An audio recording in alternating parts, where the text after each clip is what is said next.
Senator Kerry has disagreed with many of his fellow Democrats, but Senator Kerry's liveliest disagreement is with himself.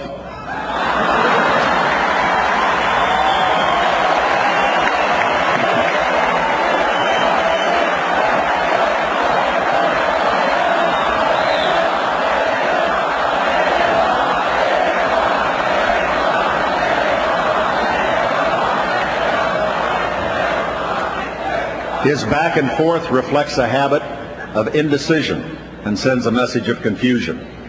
And it's all part of a pattern. He has, in the last several years, been for the No Child Left Behind Act and against it.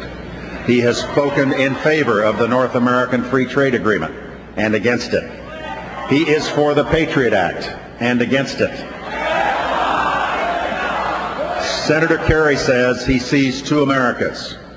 It makes the whole thing mutual. America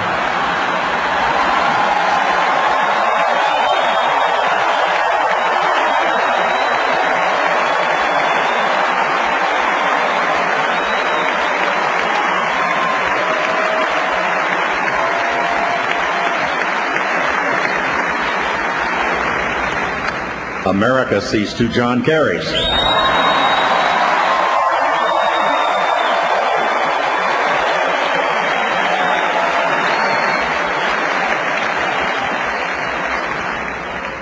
The other candidate in this race is a man our nation has come to know and one I've come to admire very much.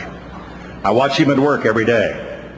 I have seen him face some of the hardest decisions that come to the Oval Office and make those decisions with the wisdom and the humility Americans expect in their president.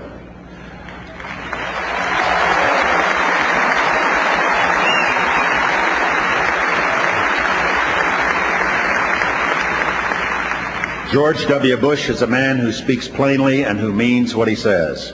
He is a person of loyalty and kindness. And he brings out those qualities in those around him. He's a man of great personal strength. And more than that, a man with a heart for the weak and the vulnerable and the afflicted.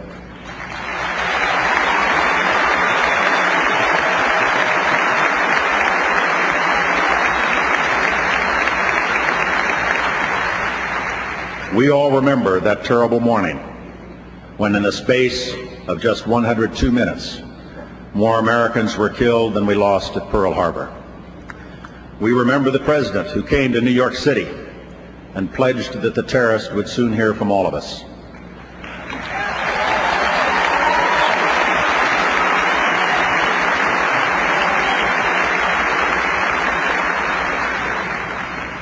George W. Bush saw this country through grief and tragedy. He has acted with patience and calm and a moral seriousness that calls evil by its name.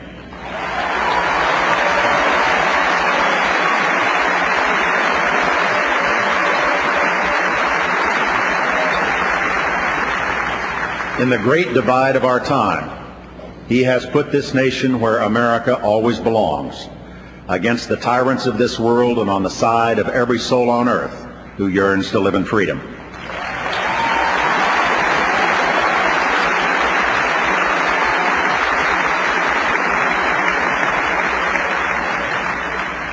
Fellow citizens, our nation is reaching the hour of decision and the choice is clear.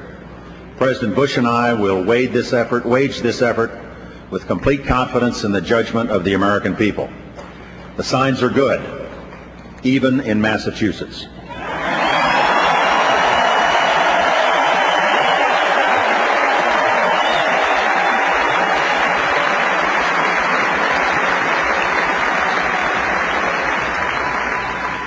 According to a news account last month, people leaving the Democratic Convention asked a Boston policeman for directions. He replied, "Leave here and go vote Republican."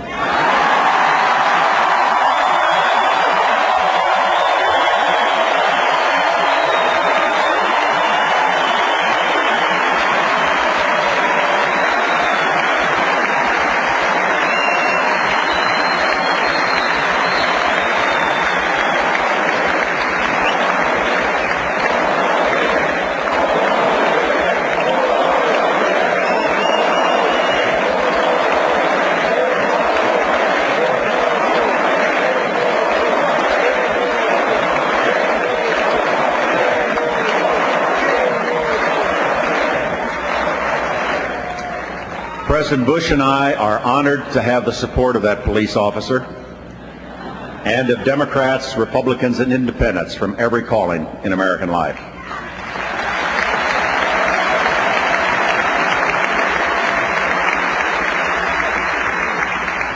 We are so fortunate, each and every one of us, to be citizens of this great nation and to take part in the defining event of our democracy, choosing who will lead us. The historian Bernard DeVoto once wrote that when America was created, the stars must have danced in the sky.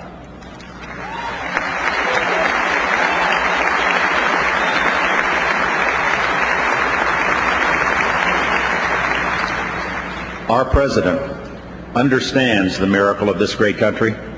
He knows the hope that drives it and shares the optimism that has long been so important a part of our national character. He gets up each and every day determined to keep our great nation safe so that generations to come will know the freedom and opportunities we have known and more.